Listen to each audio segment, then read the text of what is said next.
पुण्यश्लोक अहिल्यादेवी होळकर, सोलापूर विद्यापीठ सोलापूर, सहाय्यक प्राध्यापक डॉक्टर उत्तम हरिबा कांबळे। आज आपण मिलिंद प्रश्न या विषयावर चर्चा करणार आहोत। मिलिंद प्रश्नामध्ये हे चित्र आपल्याला दिसतंय, मिनांडर राजा आणि नागसेन भंते। या ठिकाणी बौद्ध भिक्षू नागसेन आणि राजा मिलिंद या चित्राच्या माध्यमातून आपल्याला दिसत आहेत।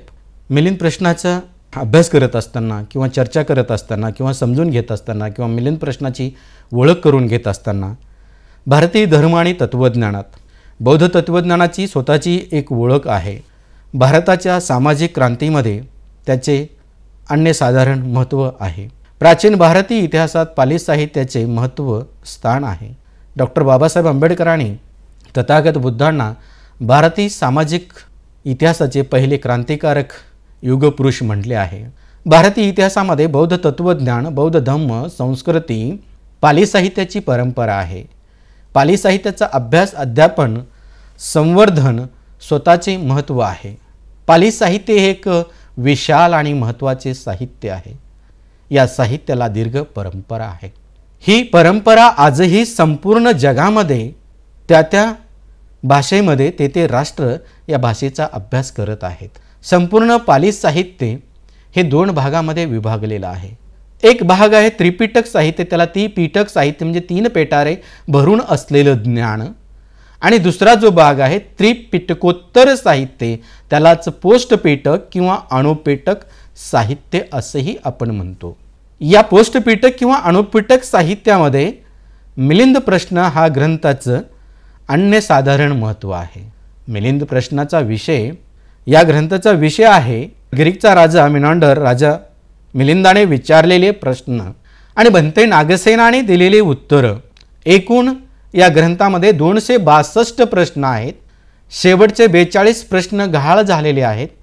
हा एकूण 304 प्रश्नाचा 7 भागामध्ये विभागलेला व 22 वर्गात विभागलेला हा ग्रंथ आहे। मिलिंद प्रश्न हा एकूण 7 विभागामध्ये विभागलेला आहे। पुरयोग आहे, लक्षण प्रश्न आहे, मेंढक प्रश्न आहे, विमुक्ती छेदन आहे, अनुमान प्रश्न आहे, उपमा प्रश्न आहे, लक्षण प्रश्न आहे। अशा अनेक भागामध्ये विभागलेला हा ग्रंथ। ज्यावेळेला या मिलिंद प्रश्नाचा पुरयोग आपण बघत असतो त्यावेळेला एक प्रामुख्याने गोष्ट अशी लक्षात येते की राजा मिनांडर हा ग्रीकचा राजा आहे। हा जवळपास त्या काळामध्ये 19 विद्यामध्ये पारंगत आहे आणि जेव्हा केव्हा आपला राज्यकारभार करून राज्यकारभारातनं संध्याकाळच्या वेळेला, दुपारच्या वेळेला किंवा सकाळी ज्या वेळेला त्यांना वेळ मिळायचा त्या वेळेला धर्मपंडित महामात्रांना ते भेटी घ्यायचे आणि ते भेटी अंती ते प्रश्न त्यांना विचारायचे आणि प्रश्न विचारून ते आपल्या प्रश्नांचं शंका निरसन करण्याचा प्रयत्न करत असत। परंतु या मिलिंदाच्या प्रश्नाचे उत्तर देणारा एकही धर्म महामात्र किंवा पंडित त्यावेळेला उपलब्ध नव्हता। मग एके दिवशी यांनी असंच पूर्णकाश्यप, मक्कली गोसाल, निघटन नाथपुत्त, संजय बेलपुट्टित, अस्तगुप्त या बौद्ध उपासकांना राजा मिलिंदाने प्रश्न विचारले आणि प्रश्न विचारल्यानंतर ही पुरयोगाची संकल्पना आहे। विचारल्यानंतर याच्यामध्ये पूर्णकाश्यप, मक्कली गोसाल, निघटिन नाथपुत्त, संजय बेलपुट्टित हे प्रश्नांची उत्तर देतात।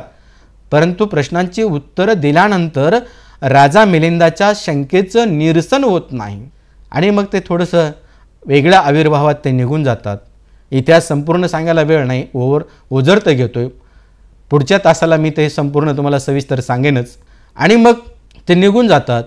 मग अस्तगुप्तांना प्रश्न निर्माण होतो की आता बौद्ध धर्म संकटात आलेला आहे, आपल्याला निश्चितच काहीतरी करावं लागेल।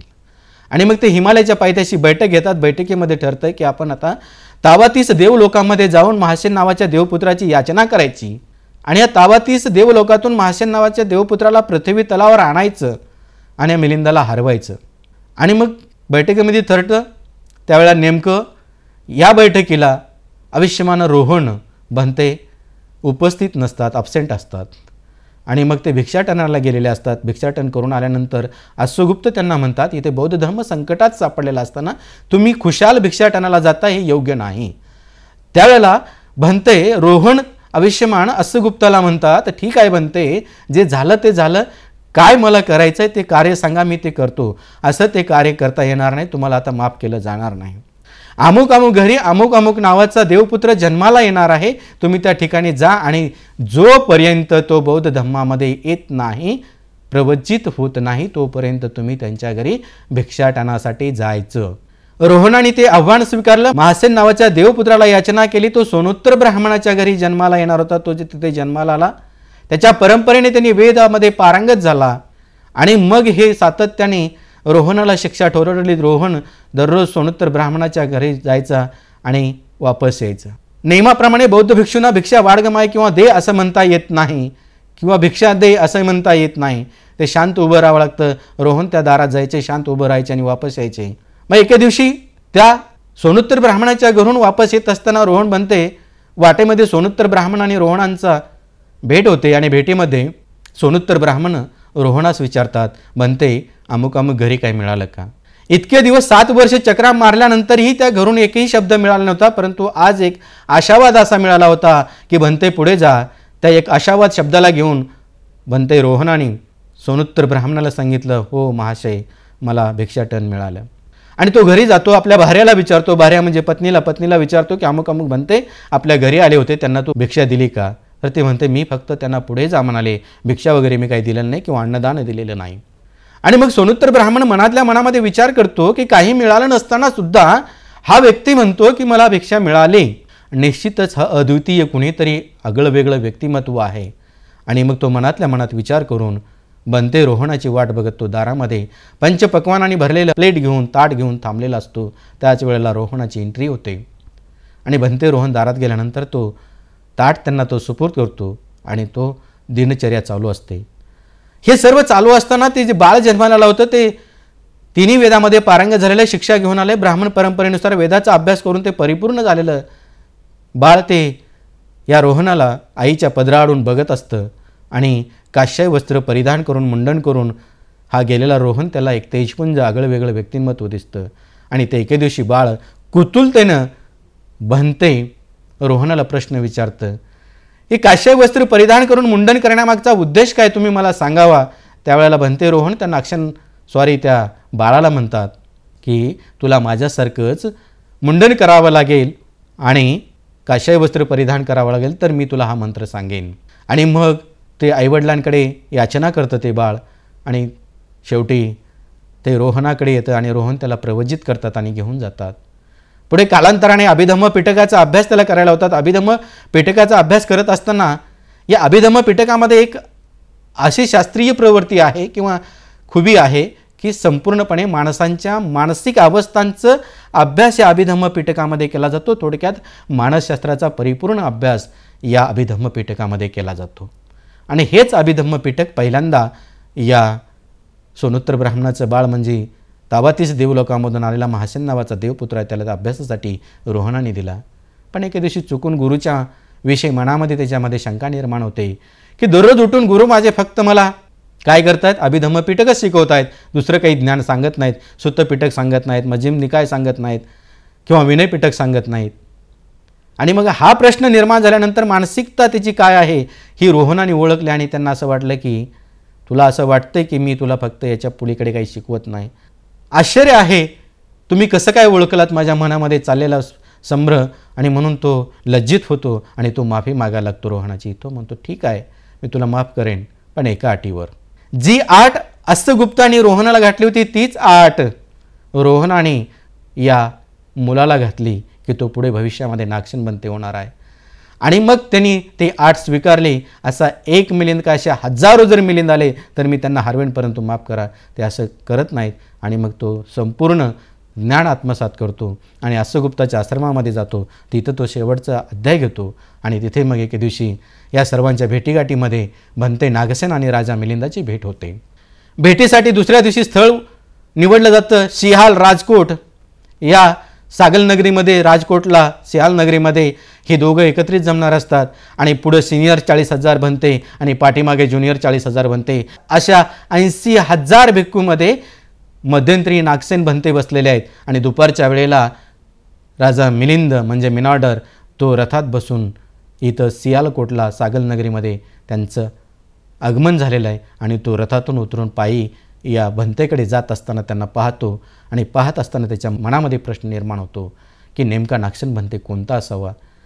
पुढे सिनियर भिक्षू बसलेले आहेत 40,000, पाठीमागे 40,000 आणि 80,000 भिक्षूमध्ये एकटे तेजपुंज व्यक्तिमत्व दिसून येते आणि तो ओळखतो आणि जातो. भेट होते, भेटी आणते, त्यांना प्रश्न विचारला जातो आणि प्रश्न विचारल्यानंतर तो प्रश्न असा आहे, भाग लक्षण प्रश्न 2, जन्म आणि मृत्यू, विवेक आणि ज्ञान, शील, श्रद्धा, वीर्य, प्रज्ञा यांचे स्वरूप यासंबंधी राजा मिलिंदाने विचारलेले प्रश्न आणि स्थवीर नागसेनाने दिलेले तर्कशुद्ध उत्तरे याचा समावेश या भागामध्ये होतो. आता पहिलाच प्रश्न राजा मिलिंदाने बनते नागसेनाला विचारला, नागसेन म्हणजे काय. त्यावेळेला बनते नागसेन शांत बसतात आणि एक क्षणाचा अवधी जाऊ देऊन राजा मिलिंदाला म्हणतात, महाराज दुपारची वेळ आहे, उन्हामध्ये थकून आला असाल, जरा शांत बसावं. त्यावेळेला तात्काळ राजा मिलिंदाने उत्तर दिलं, छे छे, मी पायी आलो नाही, मी रथात बसून आलोय. असं उत्तर देताच राजा मिलिंदाला तात्काळ नागसेन बनतेने प्रश्न केला, महाराज रथ म्हणजे काय. त्यावेळेला राजा मिलिंदाच्या मनामध्ये भय निर्माण झालं की निश्चित हा बनते मला हरवणार, निश्चित माझं इथं हार ठरलेली आहे. आणि मग त्याची अवस्था अशी दाखवलेली या ठिकाणी उपमा दिलेली आहेत, जसं एखाद्या सापाला बेंडकुळीने पाहावं किंवा वाघाला एखाद्या हरणाने पाहावं आणि पाहिल्यानंतर त्यांची जी गर्भगळीत अवस्था होते, भयभीत अवस्था होते, तशी या मिलिंद राजाची अवस्था झाली. तरी ते उत्तर देत नव्हते. त्यावेळेला बनते नागसेनाने त्यांना विचारलंय की या भरल्या सभेमध्ये मी तुम्हाला प्रश्न विचारतोय की रथ म्हणजे काय, तुम्ही काही सांगत नाही. नेमकं तुम्ही कुणाला भेटताय, एकतर तुम्ही रथात बसून आले नाहीत किंवा तुम्ही खोटं बोलताय, असा प्रश्न निर्माण केला असता. मग राजे मिलिंद म्हणतो की नाही नाही, मी कशाला खोटं बोल, मला कुणाची भीती नाही. मग बनते नागसेन म्हणतात, रथमध्ये रथाचा गाडा, रथाचे घोडे, रथाचा चाबूक, काय रथ म्हणजे काय नेमकं. म्हणजेच नागसेन म्हणजे नागसेन नव्हे, तर नागसेन म्हणजे नाक, त्वचा, नाक, हाड ही नव्हे, यकृत नव्हे, फुफ्फुस नव्हे, तर नागसेन म्हणजे व्यवहारासाठी दिलं गेलेलं नाव म्हणजे नागसेन.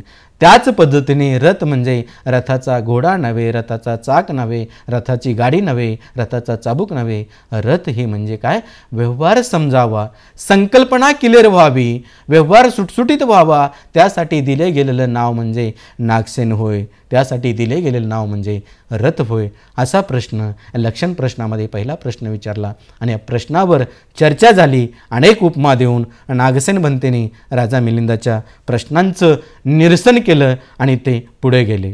मग त्याच्यानंतर जो भाग तिसरा आहे, विमुक्ती छेदन प्रश्न, याच्यात 5 आयतन, नाक, कान, जीभ, डोळे, त्वचा या निरनिराळ्या कर्माच्या फळाने की एकाच मार्गाने फळाने झालेले आहे या संबंधीचं सर्व आकलन, विचार, विनिमय या भागामध्ये अनेक प्रश्न विचारण्यात आलेले आहेत. ज्ञान, विज्ञान, प्रज्ञा, जीव, आत्मा एकाच अर्थाने पण भिन्न भिन्न नावे आहेत. का, कर्माची प्राधान्यता, निरोध आणि निर्वाण, निर्वाणाला कोण प्राप्त होतं, या सर्व आशयाच्या अशा तात्विक 44 प्रश्नांची चर्चा या 2 भागामध्ये, या 2 महापुरुषांमध्ये बनते नागसेन आणि राजा मिलिंदामध्ये घडून आली आणि भयंकर असा चर्चावाद झाला. या चर्चावादामध्ये त्या बनते नागसेनाने राजा मिलिंदाने विचारलेल्या प्रश्नांची सडेतोड उत्तरं दिली आणि राजा मिलिंदाला तिथं चुपचाप बसवलं, गर्भगळीत केलं. त्यानंतरचा जो भाग आहे मेढक प्रश्न, मेढक म्हणजे येडका, येडक्याला 2 टोकदार शिंगे असतात. त्याचाच प्रमाणे मेंढक प्रश्नातही 2 विकल्प असतात. त्यात दोन्ही विकल्प अतिशय आपत्तीजनक असतात आणि मराठीत याला दुविधा असे म्हणतात. म्हणून ग्रंथातील मेंढक प्रश्न हा परिच्छेद अनेक उपमा, अनेक दृष्टांत, अनेक गोष्टींवर व्यावहारिक उदाहरणाद्वारे स्थविर नागसेनाने उत्तरं दिलेली आहेत हे आपल्याला दिसून येतं. यावर मिलिंद राजा परिपूर्ण समाधानी होतो आणि अशा पद्धतीने मिलिंद राजाचे त्या ठिकाणी तो निरसन करत असतो. मग प्रज्ञेचे प्रश्न असतील, नाकाचे प्रश्न असतील, आयतनाचे प्रश्न असतील, पंच इंद्रियाचे प्रश्न असतील, ह्या सर्व प्रश्नावर त्यांनी चांगले मार्मिक उत्तर देऊन त्या ठिकाणी त्यांचं निरसन करण्याचा प्रयत्न या ठिकाणी केलेला नाही, तर त्यांच्या प्रत्येक प्रश्नाला उत्तर देऊन राजा मिलिंदाला शांत करण्याचं काम बनते नागसेनाने केलेलं आपल्याला दिसून येतं. त्याचबरोबर प्रश्नातच प्रतिप्रश्न किंवा उत्तरातच प्रतिप्रश्न निर्माण होणारे प्रश्नसुद्धा केले. त्याही प्रश्नांची उत्तरं अगदी अचूक पद्धतीने, पद्धतशीर पद्धतीने, चांगल्या सदसद विवेकबुद्धीने, विचारविनिमयपूर्वक, तत्वनिष्ठ, आधारनिष्ठ सर्व गोष्टीचे उदाहरणासह उपमा देऊन, उदाहरणं देऊन भंते नागसेनाने राजा मिलिंदाने विचारलेल्या प्रश्नांना उत्तरं दिली. हे 4थ्या भागामध्ये झालं. 5व्या भागामध्ये अनुमान प्रश्न आहेत. या भागामध्ये बुद्धांचे धर्मनगर, रत्नांचे दुकान, धुतांग, उपयोग विषयाबाबत सविस्तर माहिती अनुमान प्रश्नामध्ये आपल्याला मिळते. मग धुतांग कसं निर्माण होतं, कसं निब्बाणाला जाता येतं, कसं श्रोतापती फळ, अनागामी फळ, सतगामी फळ, या सर्व गोष्टींमधून धुतांग कसं आपल्याला आत्मसात करता येतं, या सर्व भागांचं वर्णन या 5व्या भागामध्ये अनुमान प्रश्नामध्ये आपल्याला आलेलं दिसून येतं. त्यानंतर उपमा प्रश्न आहेत. अनेक कथांच्या आधारे कथा प्रश्न, यामध्ये योग साधना करणाऱ्या भिक्षुत कोण ते गुण असायला पाहिजेत, 1 ते 67 पर्यंत विस्ताराने अशा अनेक प्रश्नांची उत्तरं या मिलिंद प्रश्नामध्ये देण्यात आलेली आहेत. आणि असा हा उपमा प्रश्न भाग आपल्याला दिसून येतो. आणि म्हणून या उपमा प्रश्नांच्या माध्यमातून किंवा आणखीन कोणत्या प्रश्नांच्या माध्यमातून निरनिराळे अनेक विवेक निर्माण होणाऱ्या, सर्व गोष्टी आपल्याला आत्मसात करायला लावणाऱ्या या साऱ्या प्रश्नांची उत्तरं आपल्याला याच्यामध्ये आलेले दिसून येतात. मिलिंद प्रश्नाच्या माध्यमातून एकच आपल्याला सांगायचं आहे की राजा मिलिंदाने वैचारिक, तात्विक, लॉजिक, प्रश्नात प्रतिप्रश्न, उत्तरात प्रतिप्रश्न निर्माण होणाऱ्या अनेक खोचक प्रश्न विचारले.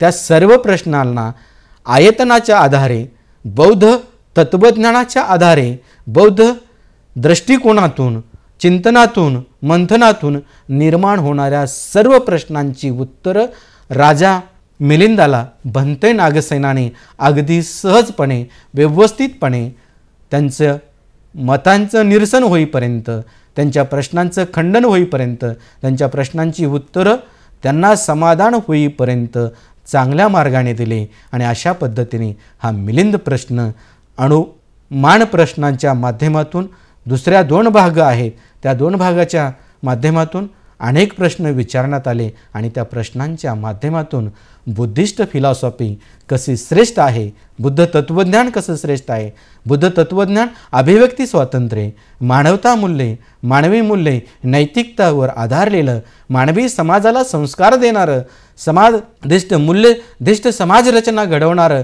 हे कसं तत्त्वज्ञान आहे, ह्या सर्व दृष्टिकोनातून विचार विनिमय करून ह्या मिलिंद प्रश्नामध्ये अनेक प्रश्नांची चर्चा करण्यात आलेली आपल्याला दिसते. ह्या सर्व प्रश्नांवर प्रकाश टाकण्याचं काम राजा मिलिंदाने विचारलेल्या प्रश्नांना, राजा मिलिंदाच्या शंकांचं निरसन होईपर्यंत अनेक उदाहरणांच्या, उपमांच्या माध्यमातून भंते नागसेनाने उत्तर आपल्याला दिलेले दिसून येतात.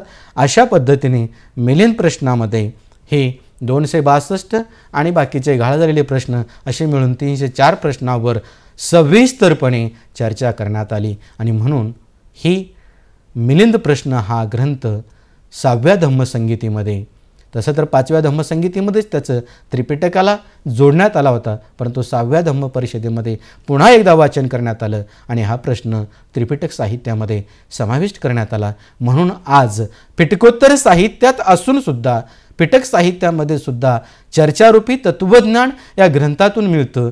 एक जिज्ञासा विद्यार्थ्यामध्ये निर्माण व्हावी आणि या पाठीमागचा दृष्टिकोन असा आहे, ऐतिहासिक आढावा घेऊन या पाली विभागामध्ये पालीचा अभ्यास करायला येणाऱ्या विद्यार्थ्यांना हे PPTच्या माध्यमातून किंवा या मिलिंद प्रश्नाच्या अभ्यासाच्या माध्यमातून मला एवढंच सांगायचं आहे की 1000 जबाबी मिलिंदासारखा विद्यार्थी इथं निर्माण व्हावा आणि 1000 प्रश्न विचारणाऱ्या मिलिंदाला उत्तर देणारा इथं नागसेन असा सक्षम असावा, हा दृष्टिकोन समोर ठेवून या PPTची मी रचना केलेली आहे. PPTच्या माध्यमातून या मिलिंदासारखा अनेक प्रश्न विचारून नागसेनाला कडून उत्तरांचे प्रश्न जाणून घेणारा मिलिंद इथं असावा आणि मिलिंदाच्या प्रश्नाला उत्तर देणारा इथं नागसेन निर्माण व्हावा, हा दृष्टिकोन या मिलिंद साहित्यात मिलिंद प्रश्नाच्या माध्यमातून देण्यात आलेला आहे.